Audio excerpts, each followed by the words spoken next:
Amen.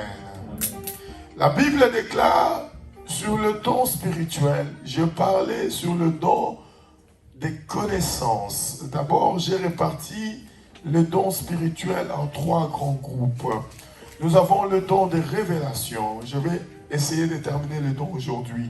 Nous avons le don de puissance. Et je œuvre dans le don de puissance. Et puis, nous avons le don d'inspiration. Et j'ai béni Dieu parce que, un peu, le Seigneur, il m'a mis un peu dans... J'ai un peu, par sa grâce, quelques de ce don et j'aimerais partager ça, si ça peut te motiver aussi à en avoir. C'est-à-dire que dans le don des révélations, nous avons le don de la parole des connaissances, nous avons le don de la parole des sagesse et le discernement des esprits. Discerner l'esprit. Donc, j'ai parlé à long et à large sur le don de connaissance la fois passée et sur le don de sagesse et voire même le don de discernement des esprits. C'est-à-dire que je disais le don de connaissance, c'est ce don que beaucoup de chrétiens confondent avec la prophétie. Le don de connaissance, c'est ce don si simple qui consiste à poser le problème. Ça veut dire que quand un chrétien vient à l'église et que par la grâce, le Seigneur révèle quelque chose et ce don pose le problème. Je donne un exemple. Le frère, il peut venir, le serviteur peut s'approcher. Il vient à l'église, mais il voit avec ses yeux. Sauf que le monde n'est pas régi seulement avec ce qu'on voit. D'ailleurs, ce qu'on ne voit pas, c'est plus grand que ce qu'on voit. C'est-à-dire que l'infime quantité de ce qu'on voit est régie par l'immense quantité de ce qu'on ne voit pas, de grandes choses. C'est là, dans ce qu'on ne voit pas, on trouve le monde des démons, on trouve le monde des anges, on trouve le monde des 24 vieillards, on trouve même le monde de Dieu. C'est-à-dire que ce grand monde, ou le monde, j'ai envie de dire, des esprits. Maintenant, lui, il se promène, il ne sait pas que sa vie a un problème, ou il ressent le problème de sa vie, mais il ne sait pas d'où ça vient. Et il rentre à l'église, le Seigneur, par sa grâce, me révèle sa vie. C'est-à-dire qu'il me dit, par exemple, je vois quelqu'un qui marche, je vous ai déjà donné ce témoignage, cette jeune fille qui est venue à l'église à Bruxelles, il me dit, pasteur, j'ai besoin de parler avec toi. Moi je dis, parle. Elle commence à parler, elle me dit, pasteur, j'ai besoin d'enfants. Avant qu'elle me dise ça, elle commence à me poser un problème. Elle me dit, j'ai grandi dans une famille, mon oncle était dans la Rose Croix, mon oncle était dans tout ce qui est franc-maçon, tout ça. Et elle m'a dressé un tableau sombre de sa famille.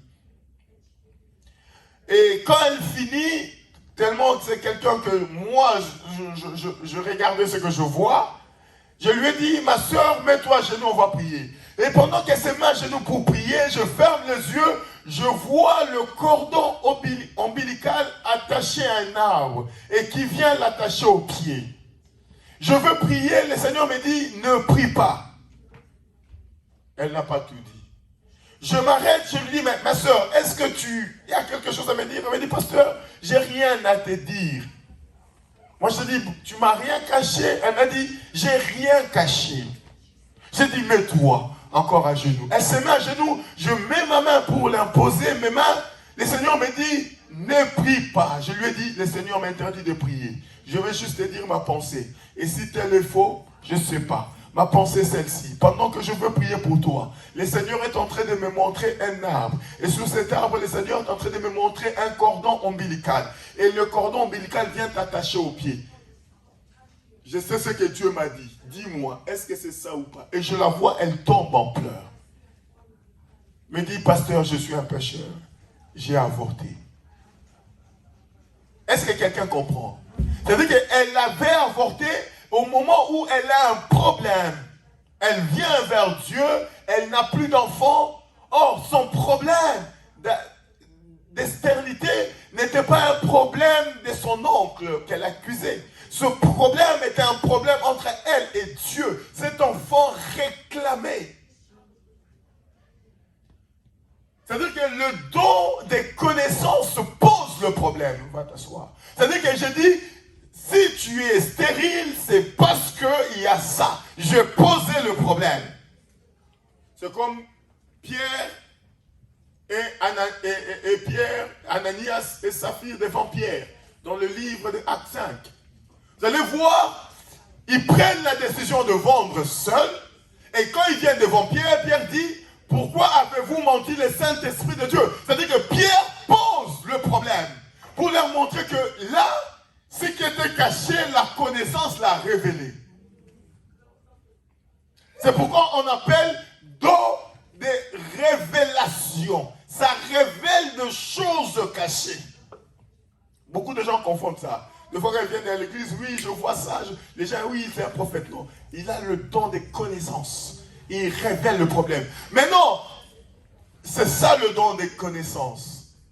C'est-à-dire qu'on pose des problèmes. Des fois, ça m'arrive aussi, même ici à l'église. J'ai dit beaucoup de choses, surtout pendant la délivrance. Ce don, ceux qui travaillent avec moi savent que ça opère plus pendant la délivrance. N'est-ce pas, non? Hein? Quand j'ai dit, le Seigneur me montre ça, et quand la personne tombe, on voit la même chose. Hein? Oh. Dans beaucoup des expériences, même quand on était dans l'ancienne église là-bas, même quand on est venu ici. C'est-à-dire que c'est le don qui permet de voir des choses cachées. C'est comme une fois, j'étais en train de prier, je prie pour la délivrance d'une sœur, et le Seigneur me dit de reprendre la bague. Or, cette fille, elle était réclamée. La délivrance, elle prenait tellement du temps. Elle prenait tellement du temps qu'à un moment donné, je me suis posé comme ça, je regardais la sœur. C'est là que le Seigneur va me dit, reprends la bague. Et quand je commence à reprendre la bague, l'esprit commence à me parler. Le démon commence à me parler en me disant, elle a volé la bague de ma maman. Et elle s'était mise avec un homme qui était dans la franc-maçonnerie. Et elle s'était permise de voler la bague de cet homme-là. Et pendant 2 heures, j'étais là en train de chasser un démon qui ne partait pas. Et c'est là que le Saint-Esprit viendra me dire, oh, il y a un problème, il y a un problème. Moi je dis, où? Il me dit, au doigt, reprends la bague. Ma femme, elle était témoin de cette délivrance. Pour que cette bague-là sorte du doigt, c'était terrible. Au point que le pasteur de l'église voulait même faire sortir la bague. Moi je dis, papa, tu vois rien. Parce que les démons avaient fait en sorte que la sœur, elle tienne ses 2 mains comme ça. Personne ne pouvait l'ouvrir. Et le pasteur envoyait des gens pour qu'ils ouvrent la main. Moi j'ai dit, ça ne va pas se passer comme ça. Ça ne se passe pas comme ça. J'ai dit, attendez, je veux prier. J'ai commencé à prier. C'est là qu'elle va donner. Et quand elle a donné la bague, l'esprit était parti. Et la délivrance était finie. Donc le don de connaissance révèle les choses. Maintenant, le don de connaissance seul peut poser problème. Est-ce que quelqu'un comprend la nuance? Parce que le don de connaissance seul, ça pose juste un problème, mais ça ne la résout pas. Ça ne résout pas le problème. C'est pourquoi il y a le don qu'on appelle le don de sagesse. Et ce don vient résoudre le problème posé. C'est pourquoi, le dimanche passé, quand nous avons lu, Akab, il dit au prophète, il dit, comment cela va arriver? C'est-à-dire que le prophète vient lui dire, il dit, le Seigneur va délivrer Israël. Et Akab lui dit, comment ça va arriver? Et le Seigneur lui dit, c'est par le recrue. Et il dit, qui doit passer le premier?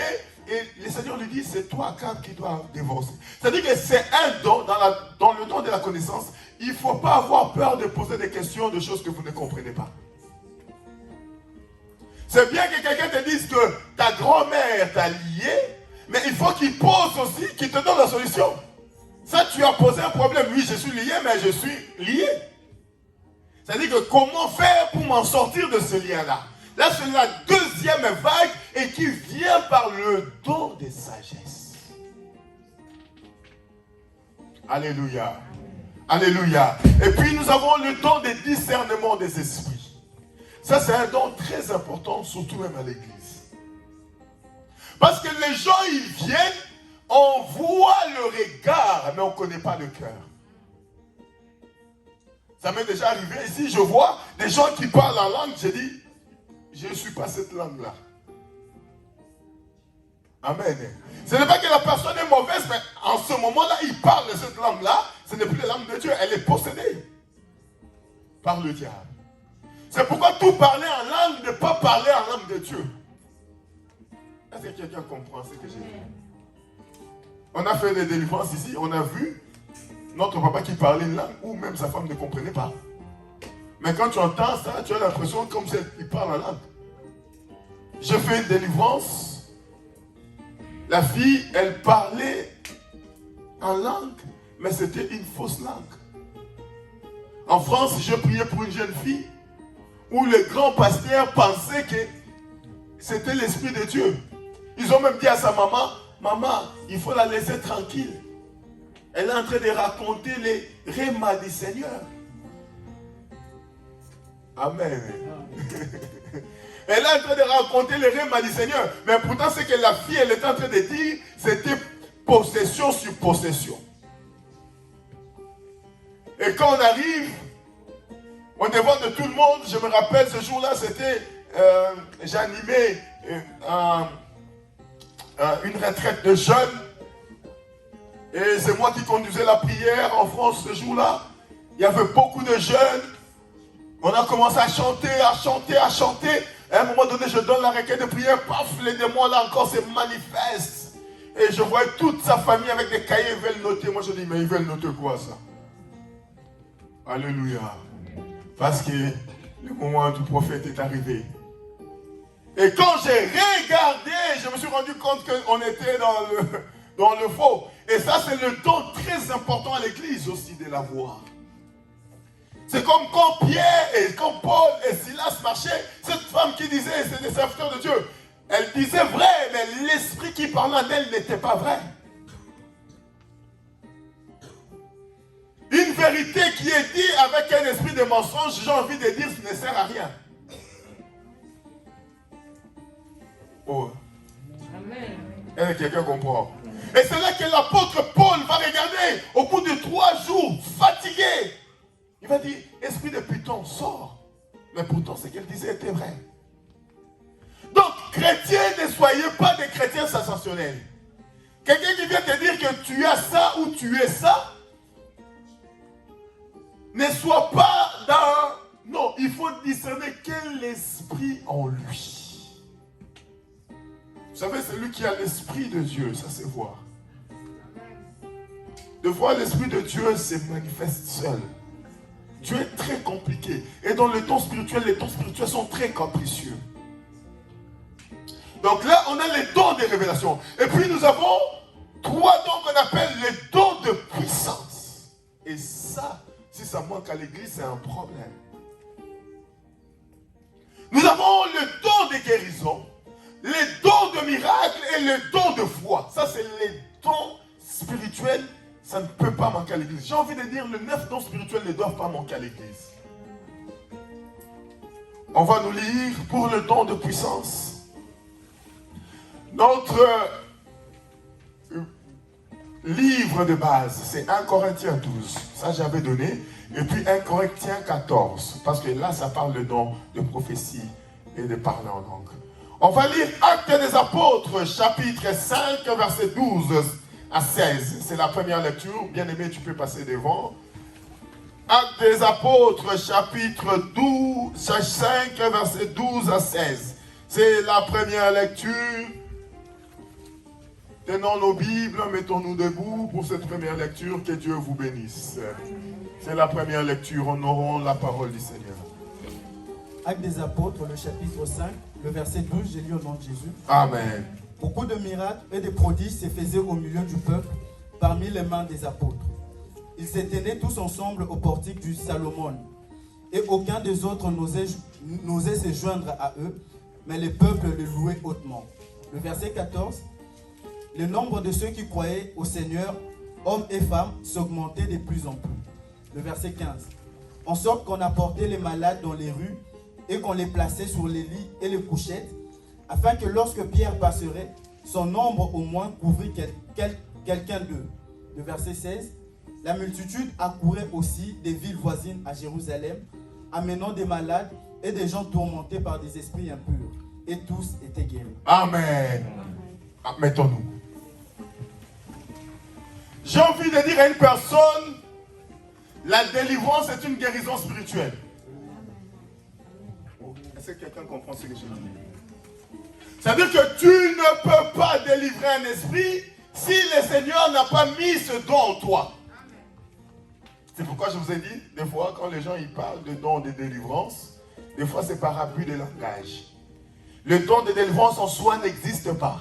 Le don de délivrance se trouve dans le don de la guérison et dans le don de miracle. Le don de guérison, c'est un autre don et le don de miracle, c'est un autre don. Et souvent, les gens qui ont le don de guérison et le don de miracle, souvent, ces gens marchent avec la délivrance parce que être délivré, c'est une guérison spirituelle. C'est un miracle.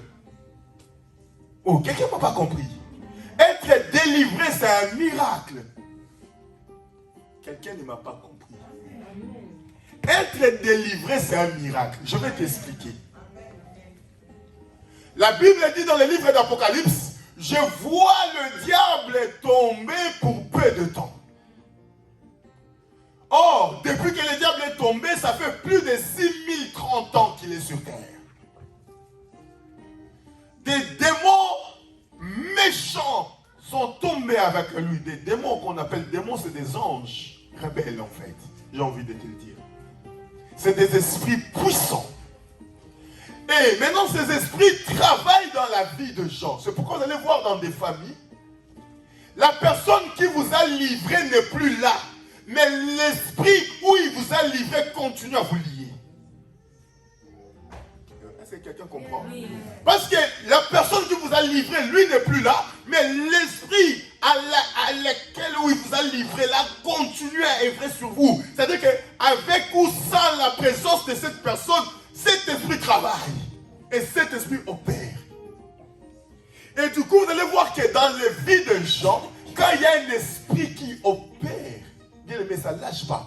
Vous rentrez dans des familles, vous allez voir, ils ont tous un esprit de suicide. Vous rentrez dans la famille, vous allez voir, ils ont tous un esprit de célibat. Vous allez rentrer dans la famille, vous allez voir, ils ont tous des problèmes au mariage. Ils ont tous des problèmes d'avoir des enfants. Ils ont tous des problèmes de progresser. Ils ont tous des problèmes. Bien aimé, il ne faut pas sous-estimer ces choses. Alléluia.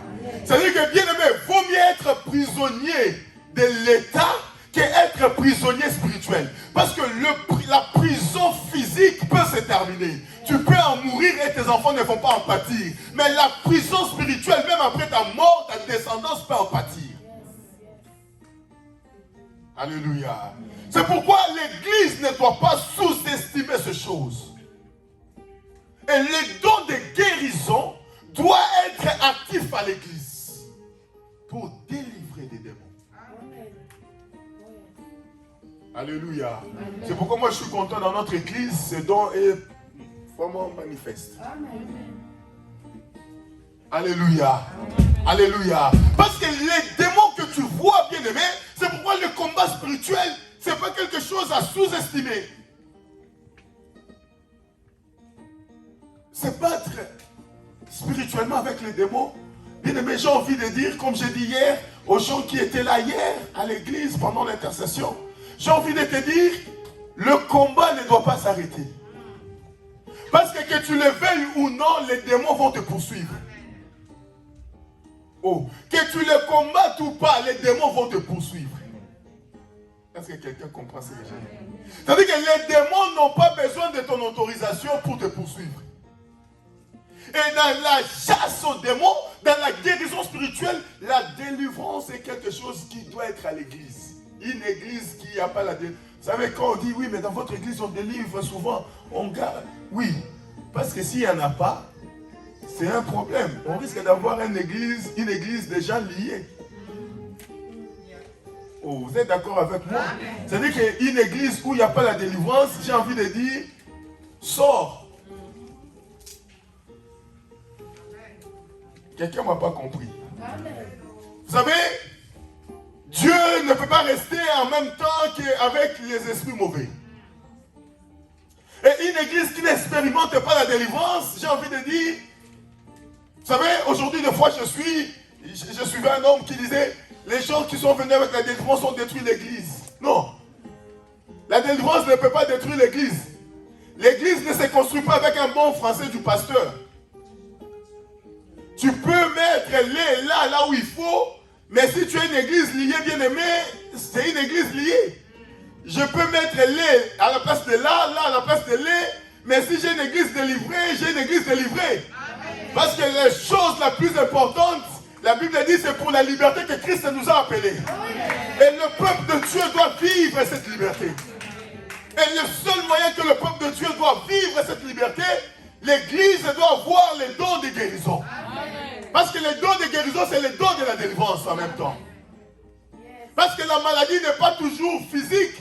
La maladie, elle est aussi spirituelle. Alléluia. C'est-à-dire qu'une personne qui n'est pas guérie spirituellement ne peut pas aller loin. Avant de vivre la guérison charnelle, commence d'abord par vivre la guérison spirituelle. C'est pourquoi la Bible dit, on ramenait des gens possédés et ils étaient tous guéris. Amen. Amen. Alléluia. Ceux qui étaient là 2 semaines ici, j'ai un moment dit, je déclare que les esprits cachés libèrent les gens. Les gens ont vu la puissance de Dieu sans que je touche les gens. C'est-à-dire qu'il y avait des esprits qui étaient cachés dans le corps des gens. Alléluia. J'ai prié une fois ici pour une soeur qui était venue d'Irlande. La soeur, elle marchait. Je lui dis, vous êtes combien? Les démons me disent, on est non? On était là, non? J'ai dit, vous êtes combien? Ils m'ont dit 10. On avait compté combien?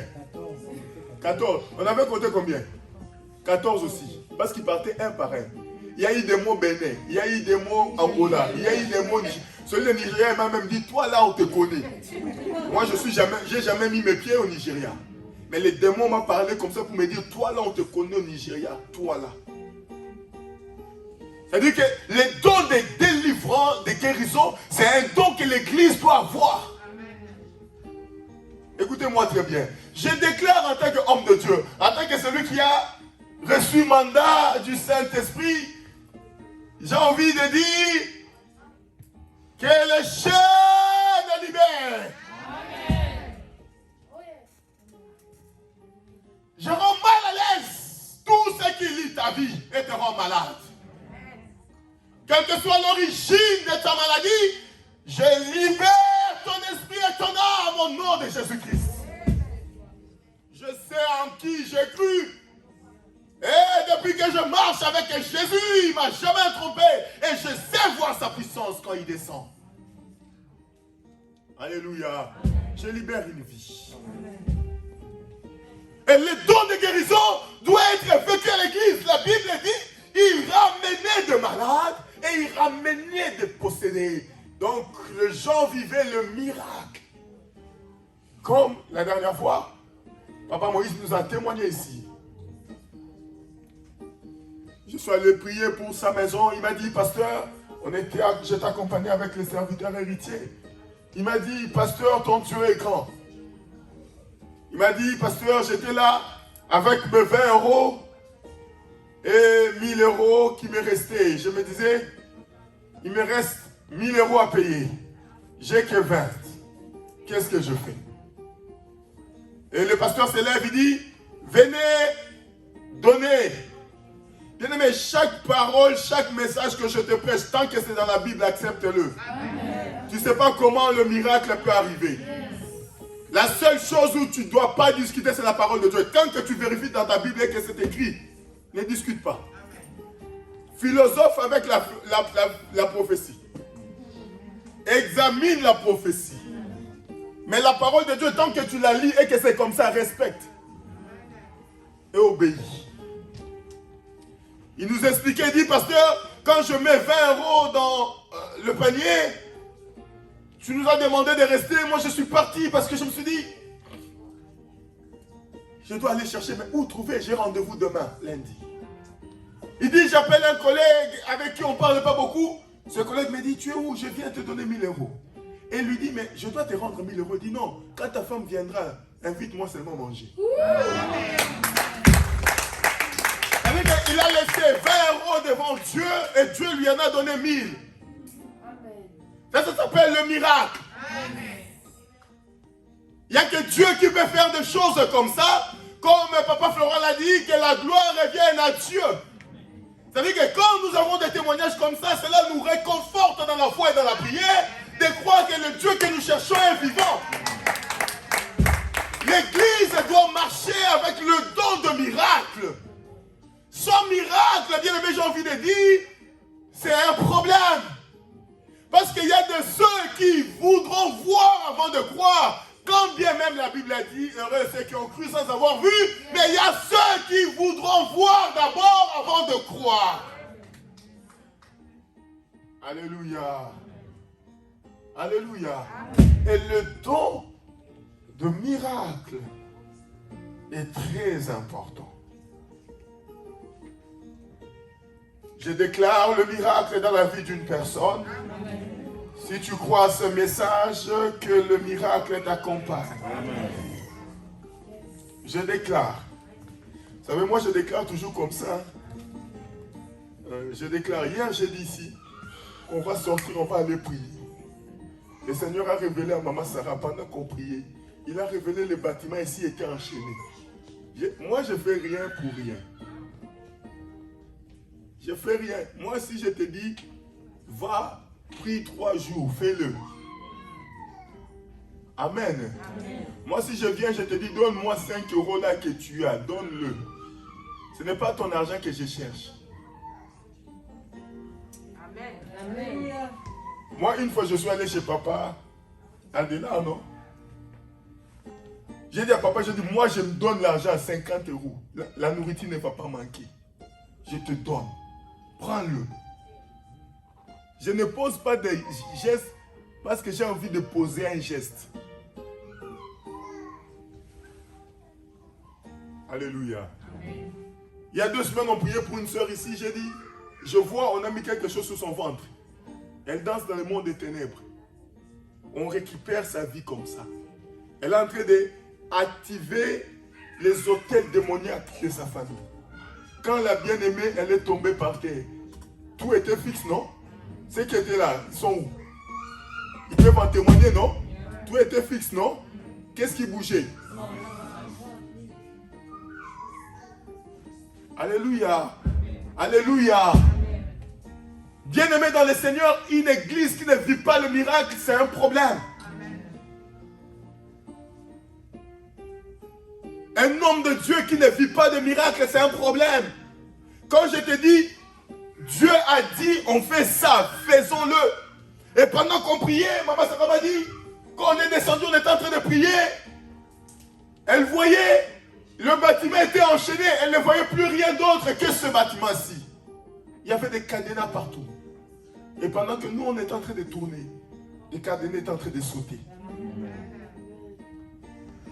Bien-aimé, tu ne peux pas venir à l'église et ne pas voir les dons spirituels. Un homme de Dieu ou un enfant de Dieu qui ne vit pas ces choses, j'ai envie de te dire, c'est compliqué.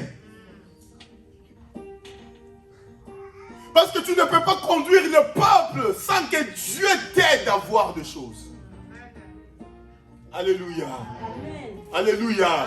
Tu ne peux pas conduire un peuple sans que Dieu t'aide à voir. Parce que si Dieu te ferme les yeux, tu n'es pas différent au peuple. Alléluia. Amen. Et les dons spirituels dans l'église sont très importants. Et parmi les dons spirituels importants, nous avons le don de puissance. C'est-à-dire, et ce don de puissance où nous retrouvons la guérison, le miracle et la foi. La foi, c'est un don.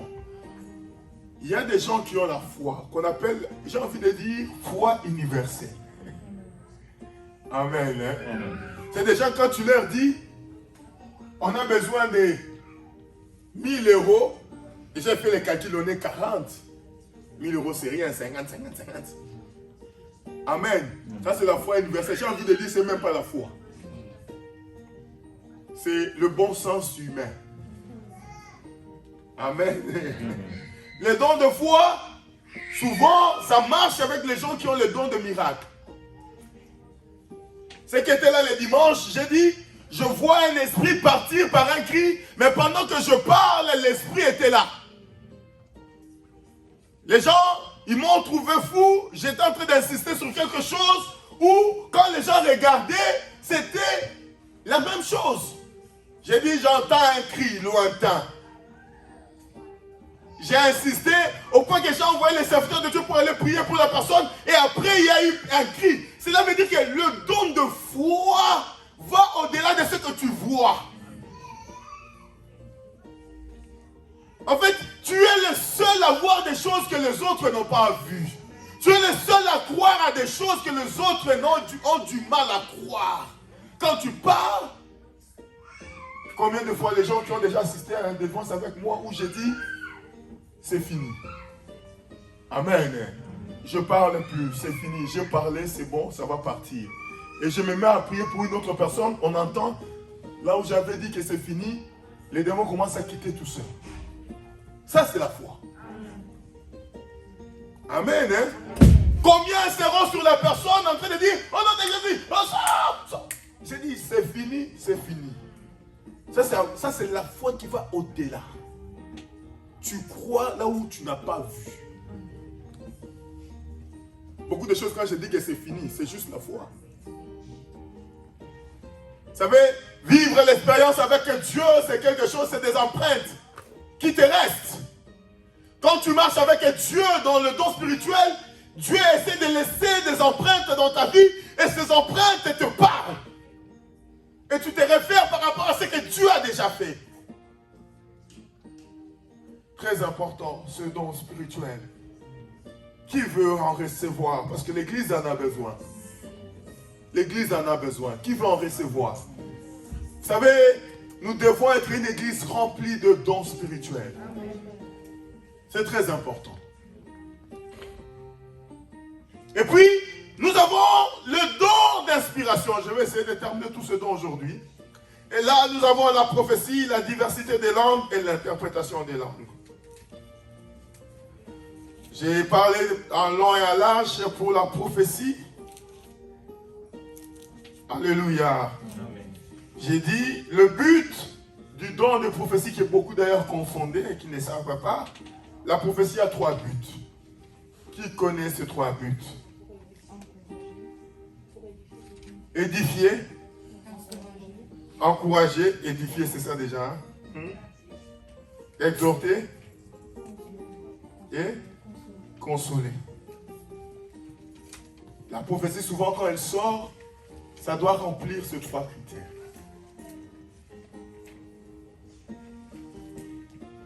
J'ai envie de dire, ça c'est un don de prophétie. On va me lire un peu ce verset. 2 Pierre, chapitre 1.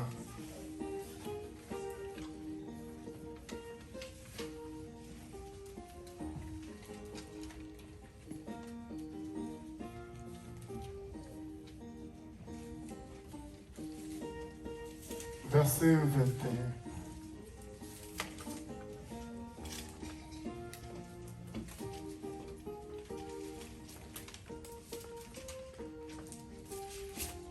Pierre chapitre 1, le verset 21, j'ai lu au nom de Jésus. Amen. Car ce n'est pas par une volonté d'homme qu'une prophétie a jamais été apportée, mais c'est poussé par le Saint-Esprit que les hommes ont parlé de la part de Dieu. Amen. Reprends le verset.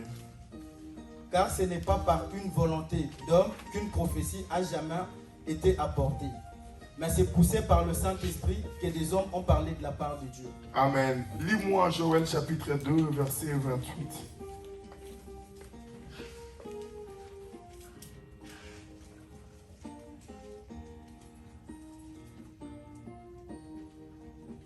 Et puis 2 Pierre chapitre 1 toujours aussi.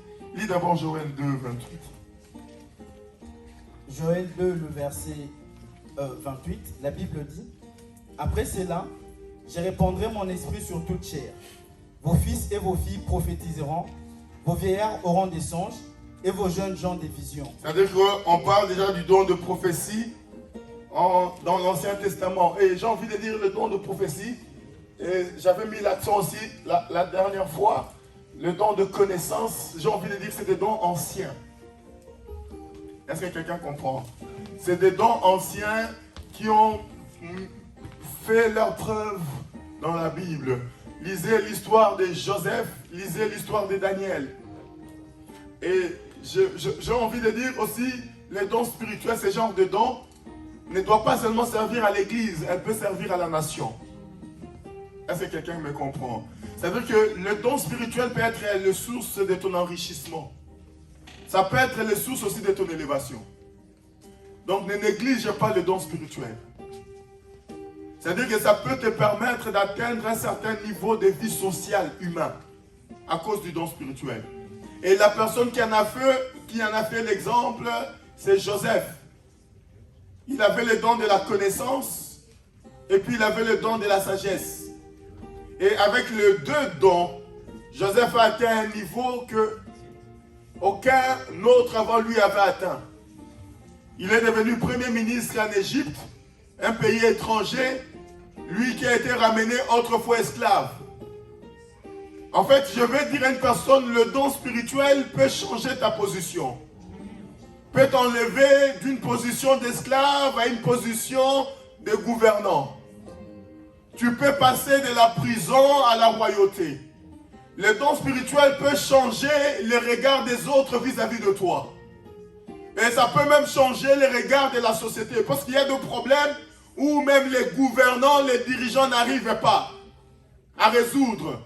Il y a des situations dans la vie, même les gouvernants sont butés.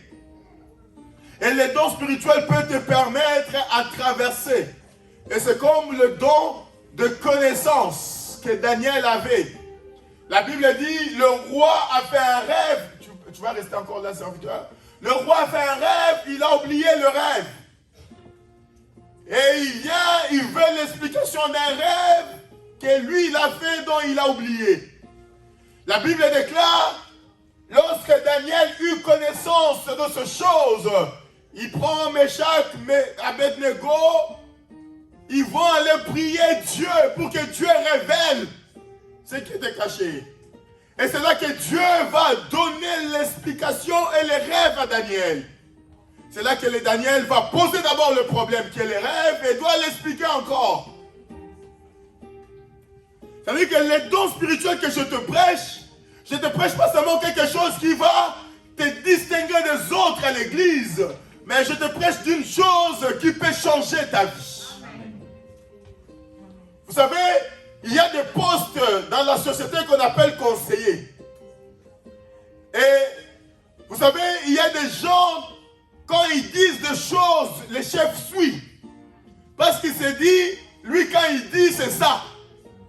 C'est-à-dire que quand tu as un don spirituel que Dieu a mis en toi, ça peut changer même ta position. Alléluia. Alléluia. Donc les choses que je te prêche, ce n'est pas seulement pour l'église.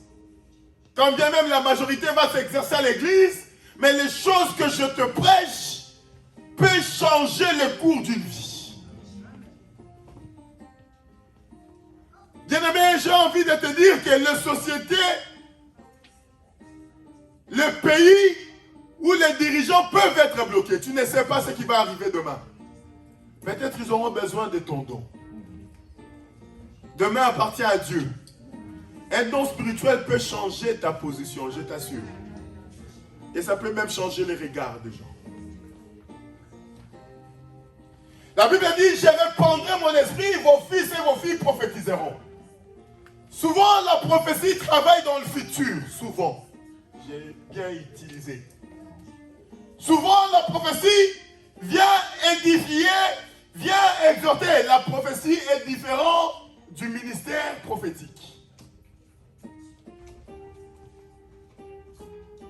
Un prophète du ministère peut ne pas avoir le don. de prophétie. Est-ce que quelqu'un comprend? La Bible dit, nous sommes fondés sur les enseignements des apôtres et des prophètes. Un prophète du ministère donne le fondement à l'église, enseigne, construit l'église. Amen. Amen. Quand vous rentrez dans une église, on vous dit c'est un prophète, il commence, Dieu m'a dit, et je vois. Et ça, c'est des spectacles. Tu vois quoi? Alléluia. Il faut sortir des émotions. Amen. Hein? Amen. Amen. Amen. Un vrai prophète, écoutez, je vais vous dire caractéristique d'un vrai prophète. Un vrai prophète trouve sa source dans la parole. Parce que le prophète doit donner le fondement à l'église. Ça fait partie des 5 ministères qui font asseoir l'église. Le prophète n'est pas là pour toi en tant qu'individu. Le prophète est là pour la communauté. Quand bien même il peut donner une prophétie pour toi. Là, il rentre dans le domaine du don. Est-ce que quelqu'un comprend ce que j'ai dit? Lis-moi d'abord 1 Pierre là. Et 2 Pierre 1, chapitre 20. 2 Pierre, le chapitre 1, le verset 20. Sachant tout d'abord vous-même qu'aucune prophétie de l'Écriture ne peut être un objet d'interprétation particulière. Écoutez, viens mon frère. La Bible dit, dans 1 Thessaloniciens, nous avons lu les dimanches passés, ne méprisez pas la prophétie, mais examinez-le. On est d'accord? Mais ici, la Bible dit, aucune prophétie de l'Écriture. Cela veut dire quoi? La parole de Dieu ne peut pas être source de discussion. Lis-moi ça. Lis-moi ça. Sachant tout d'abord vous-même qu'aucune prophétie de l'Écriture ne peut être un objet d'interprétation particulière. Oh! C'est-à-dire que la seule chose où on ne peut pas interpréter d'une manière particulière, c'est la parole. Oh, répondez avec moi. C'est la parole de Dieu. Mais le reste des prophéties, tu peux l'examiner comme tu veux. Est-ce que tu comprends? Et tu retiens ce qui est bon. Mais la parole de Dieu, c'est la meilleure prophétie. Vous savez, les gens, ils essayent de chercher la prophétie. Bien aimé, là, c'est la prophétie écrite. Toutes les prophéties que tu veux dans la vie se trouvent ici.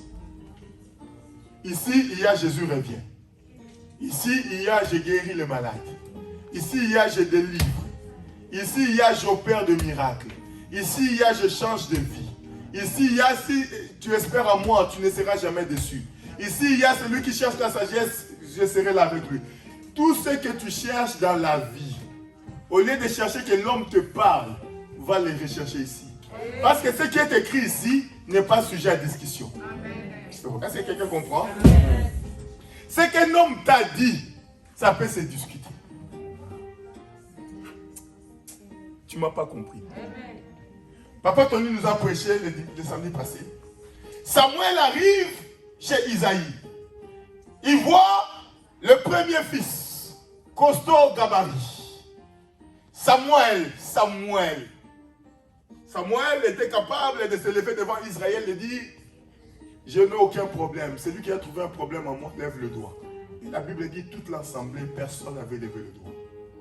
Quelle notoriété. Alléluia. C'est-à-dire que c'était quelqu'un que Dieu utilisait puissamment dans la prophétie. Mais la Bible dit, lorsqu'il a vu, comment il s'appelle le premier-né? Eliakab. Comment s'appelle le premier? Eliab.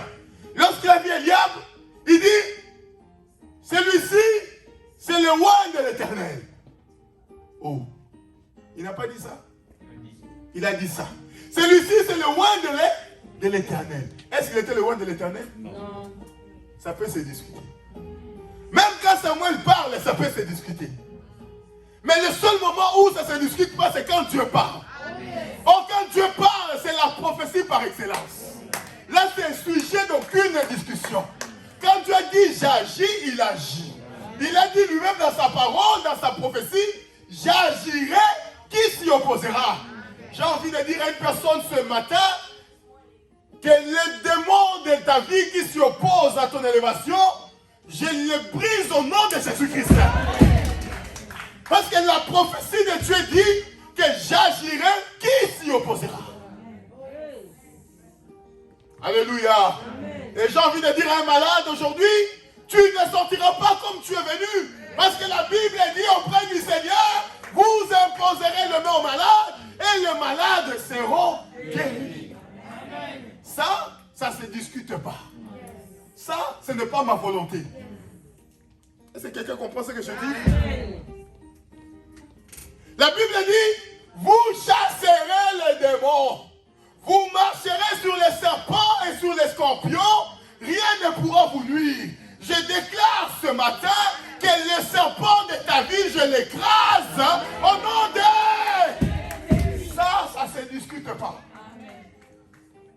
Ça, c'est l'évidence. Ça, c'est un calcul que Dieu lui-même a déjà résolu.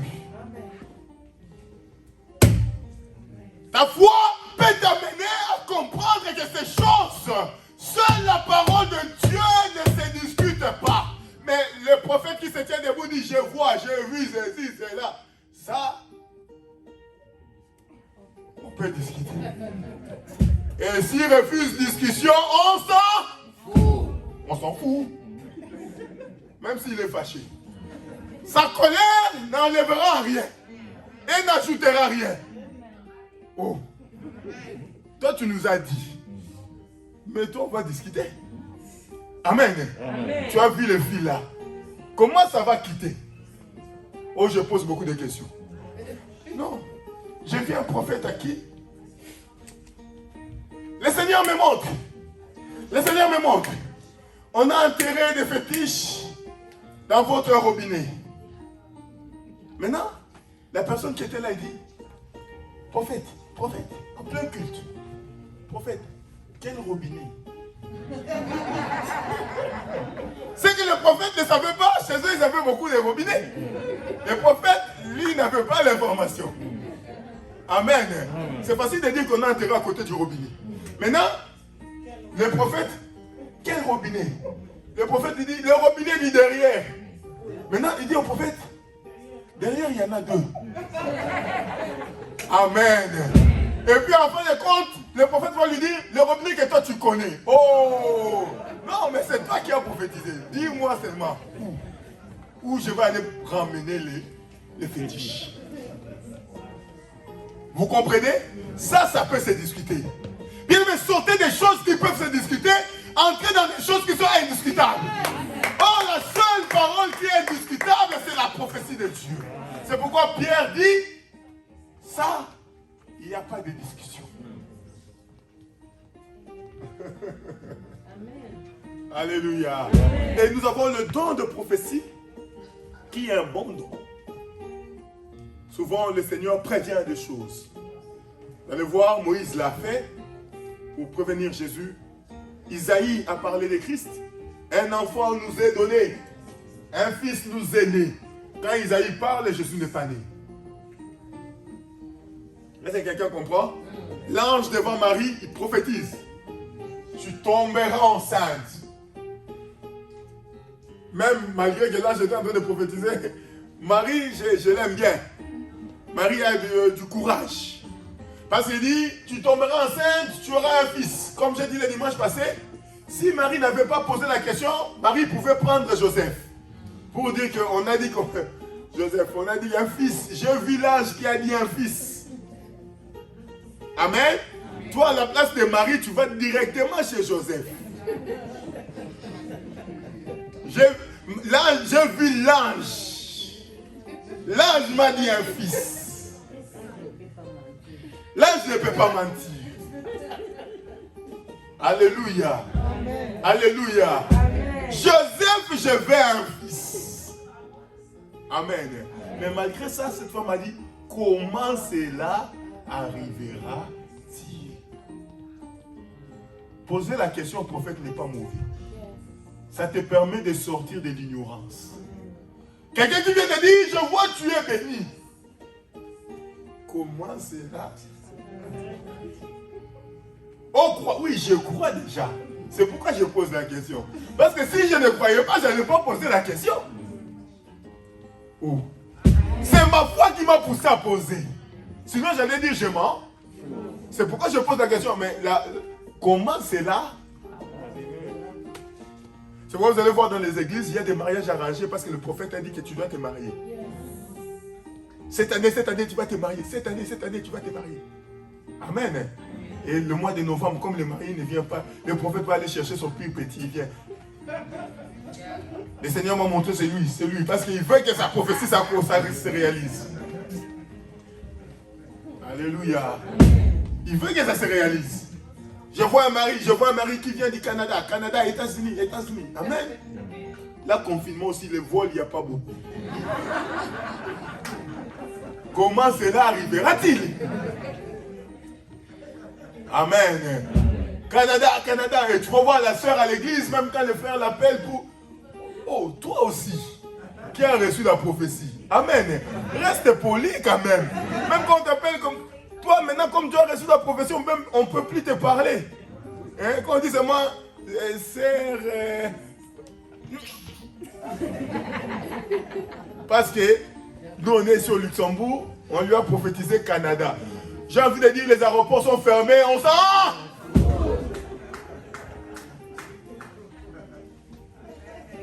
Le renouvellement de l'intelligence de l'église te fait éviter beaucoup de choses.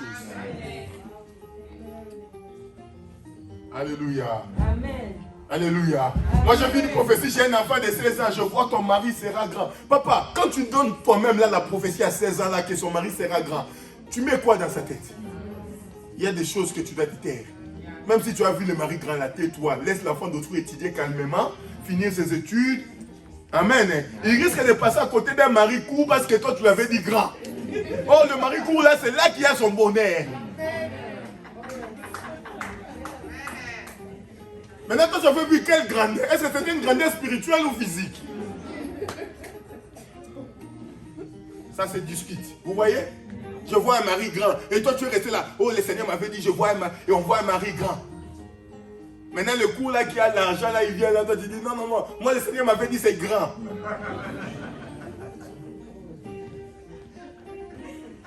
Alléluia. Alléluia. Alléluia. Et les jours où tu auras les grands là, c'est lui les grands escrocs. En fait, les grands avec escroquerie, ça va ensemble. Donc c'est grand escroc. Courir des jupons sans s'arrêter. Maintenant, c'est Dieu qui avait parlé ou c'est ta part? Vous voyez un peu comment les gens sont induits un peu en erreur dans ces choses-là? C'est bien de la voir, c'est bien de parler, mais à chaque fois, il faut chercher la précision. Alléluia. C'est comme ici, comme je suis là, si je dis, qui veut se marier? Je vois un enfant, je vois Alex qui vient ici, je la chasse. C'est pas le moment. Elle va attendre la requête, les études, qui veut réussir à l'école. C'est là que je vais la voir. Les discernements des esprits et les discernements des moments. À chacun son moment, à chacun son époque. La prophétie c'est bien, mais c'est donné à qui? Oh, Marie elle a su qu'elle était vierge. Elle a su qu'elle n'avait pas de mari. C'est pourquoi elle pose la question, comment ça arrivera? Parce qu'elle sait que ça c'est impossible comme ça. Je dois savoir comment. Mais vous allez voir quand l'ange parle aux femmes mariées, ils n'ont pas posé cette question-là.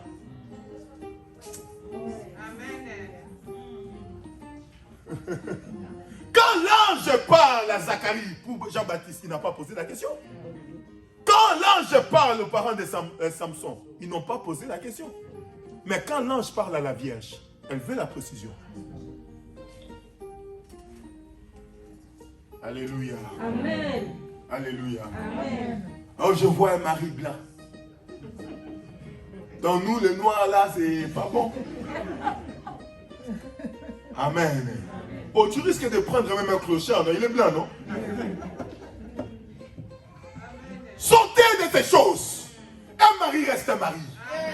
Quand Dieu te bénit, c'est qu'il sait pourquoi. Dieu s'en fout de la couleur de la peau.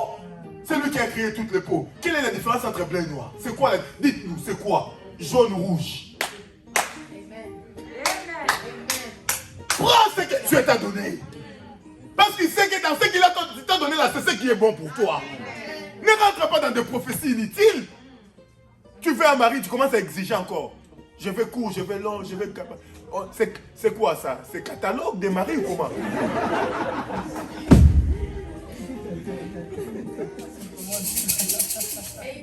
Alléluia.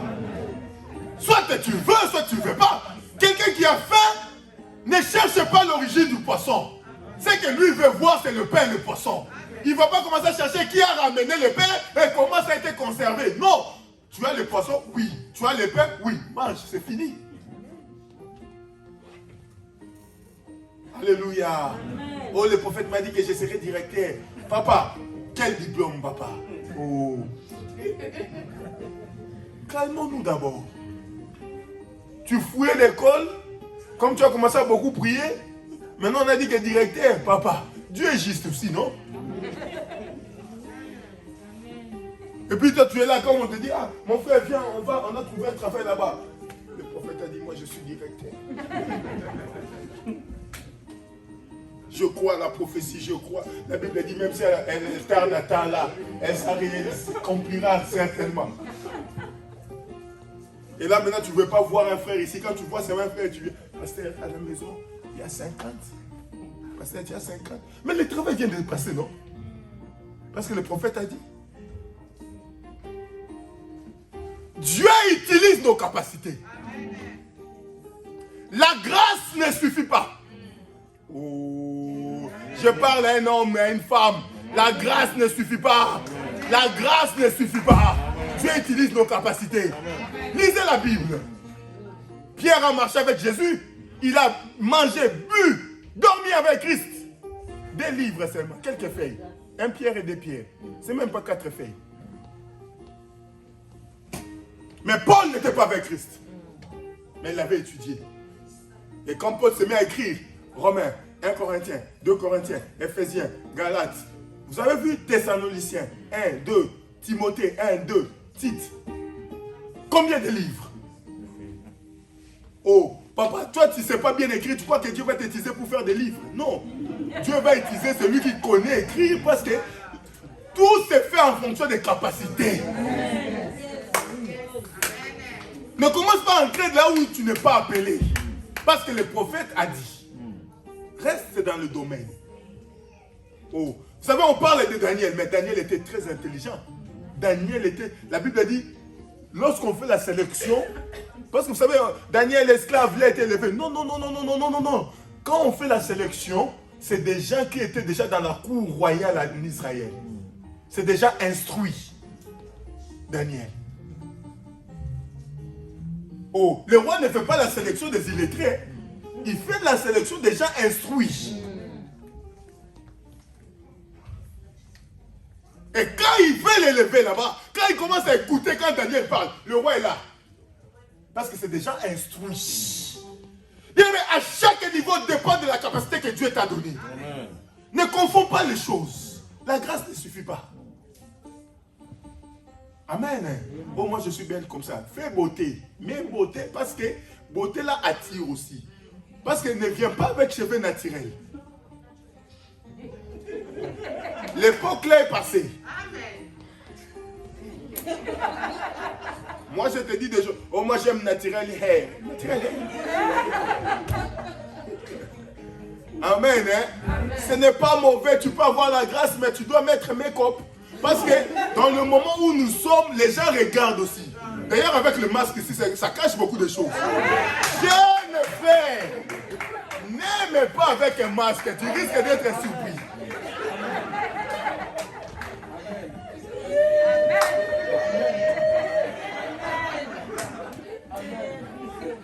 Amen, hein? Oh, tu risques quand il va enlever comme ça, il sourit comme ça, tu dis, là, c'est derrière pourri. Là, c'est trop tard. Le pasteur est déjà béni. Et quand tu viens chez le pasteur, je vais dire, papa, c'est pas infidélité, papa, le Seigneur va te bénir. C'est toi-même qui vas commencer à dire, bien aimé, l'intelligence, ça fait partie de dons spirituels. Il faut en avoir. Ça t'aide aussi. Quelqu'un qui n'est pas... C'est comme si je vois quelqu'un qui va mourir. Je dis, maman, directement, ah, tu vas mourir demain. Ah, papa, est-ce que tu vois la prophétie là? Ça l'aide vraiment quoi? À part la troubler. L'intelligence aussi, ça fait partie. Dieu, quand il a mis les dons, il a aussi laissé L'intelligence. Amen. Hein? Amen. Amen. Tu vas voir quelqu'un, je vois, il y a 4 mamans, il y a 5 mamans, ils ont encore leur période. Papa, tu as vu qui? C'est facile, on n'est pas nombreux là. La maman là que toi tu as vue, va seulement dire maman, je vais te parler après. Tu n'es pas obligé d'exposer ça. Moi, des fois, je vois les choses ici, je dis, ah maman, je vais te parler après l'église. Je le fais ici, non? Et quand je pars en aparté avec quelqu'un, je lui parle. Tu n'es pas obligé, ah je vois encore, il y a 4 jeunes sœurs qui ont encore leur période. Papa, ça nous aide l'église, hein? Parce que nous, maintenant, on est là, il est puissant, il a vu 4 jeunes sœurs. Amen, hein? Ça nous aide, hein? Il y a l'intelligence. Même dans la pratique de dons, il y a l'intelligence. Même dans l'acceptation de dons, il y a l'intelligence. N'accepte pas parce qu'il a dit. Amen, hein? Amen. Amen. Moi, je suis contre. Vous savez, l'église où il faut qu'on se marie ici. Non. Amen. Si tu trouves ici, gloire à Dieu. Moi, je ne suis pas là pour interdire les gens. Mais je suis là pour interdire les mineurs et ceux qui ont encore le moment d'étudier. Je suis là pour prêcher que... tu vas dire, oh, le pasteur n'a pas interdit, je peux aimer les maris d'autrui. Non, non, non, non, ça c'est interdit. Est-ce que vous comprenez? Est-ce que vous comprenez la sagesse? C'est ça aussi. L'Église a besoin d'être enseignée. Ne tremblez pas devant le don spirituel. Quand bien même l'Église en a besoin, ne tremblez pas devant les dons spirituels. Il y a le don de parler en langue, et puis il y a le don d'interprétation des langues. Ne parle pas en langue juste parce que tu as besoin de parler, d'impressionner les gens. Parle-le quand il le faut. Et quand tu n'as pas le moyen d'interpréter, tais-toi. C'est comme la Bible le dit. Parce qu'il y a des gens, on va louer le Seigneur. On va chasser les démons. On va adorer le Seigneur. Amen. Hein? J'ai envie de dire, j'appelle ça la prière facile. Parce que tu ne peux plus utiliser ce mot. Non, chasse les démons. C'est le moment de chasser. On ne chasse pas les démons avec chasse les démons. Je te chasse. Jésus, quand il chassait, il n'a pas fait Parce que là, tu parles à l'esprit. Et la prophétie doit se faire dans l'ordre à l'église. Je suis entré dans une église, j'avais l'impression que tout le monde voulait prophétiser. Le Seigneur, moi votre Dieu, j'ai parlé. Moi votre Dieu. C'est bien, on n'a pas encore fini, il y a encore l'autre. Moi Dieu, je suis là, mais quand l'autre a parlé, Dieu n'était pas là. Je suis là, je suis descendu, mais l'autre a parlé avant toi là. Dieu n'était pas descendu. Pendant qu'elle est en train de prophétiser, l'autre n'a pas fini. Écoutez-moi. Si vous ne m'écoutez pas, oh papa, tu nous menaces. Alléluia. Amen. Tu as parlé, tu laisses nous le choix d'accepter ou pas. On est quand même libre. Si vous n'écoutez pas, papa, on ne va pas écouter, maintenant on va voir ce qui va arriver. Non, c'est-à-dire que le don spirituel doit avoir l'ordre. Tu rentres dans cette église, il y a les désordres, sors de cette église-là. Amen. Tout doit se faire avec l'ordre. Dieu, c'est un Dieu d'ordre. L'église n'est pas un lieu de désordre. L'église n'est pas un lieu où on doit exposer nos talents. Non. L'église, on vient chercher la face de Dieu. Les gens, ils se lèvent chez eux pour venir chercher la face de Dieu. Amen. Amen. Les dons ne doivent pas se disputer à l'église. Et celui qui a reçu les dons ne doit pas être orgueilleux. Parce que le don ne travaille pas dans l'orgueil. C'est-à-dire que quand tu es là, tu dois servir les autres. Et regardez-moi votre pasteur. Je suis toujours au service. Toujours. Même quand je travaille l'après-midi, je suis toujours au service. Qui d'entre nous m'a déjà appelé? Je lui ai dit que je n'ai pas le temps. Qui d'entre nous m'a déjà cherché? Je lui ai dit que ce n'est pas le moment. Si tu as reçu le don, Ce n'est pas pour en avoir l'orgueil. Tu as reçu le don pour servir. Amen. Ah, va lui dire, le prophète n'a pas l'état. Oh papa, si on t'a cherché, c'est parce que tu as le don. S'il n'y en avait pas, on n'allait pas te chercher. Ne t'en enorgueillis pas. C'est lui qui a donné peut retirer. Amen. Bien-aimé dans le Seigneur, je termine ce message pour te dire, on a besoin de dons spirituels, mais les dons spirituels ne font pas de toi un bon chrétien. Et c'est là que je vais commencer à parler sur le fruit de l'esprit. C'est-à-dire que tu peux avoir tous les dons du monde, mais si tu n'as pas le fruit de l'esprit, tu es un homme, une femme en perte. J'ai envie de terminer par là pour te dire, s'il y a quelque chose que tu dois rechercher ardemment, ce n'est pas seulement le don spirituel, mais c'est le fruit de l'esprit. Alléluia. Ça, c'est le message de dimanche prochain. Que Dieu bénisse sa parole.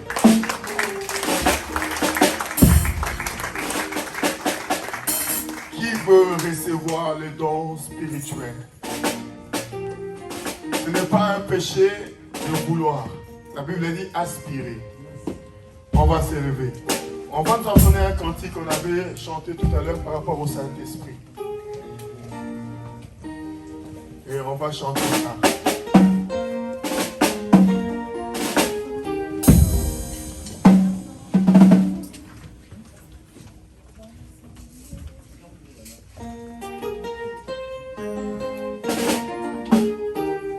Qui a compris déjà?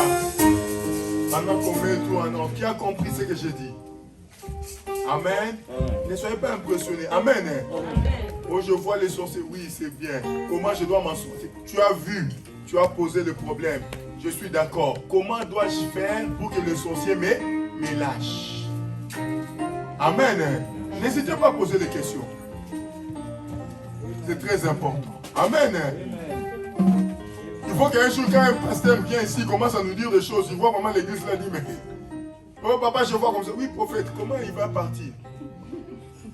Lui-même, quand il va quitter ici, il va se dire, mais... il va réfléchir 2, 3 fois là où il va partir. Très important. Les dons spirituels, c'est la vie. Ça fait partie de la vie du chrétien.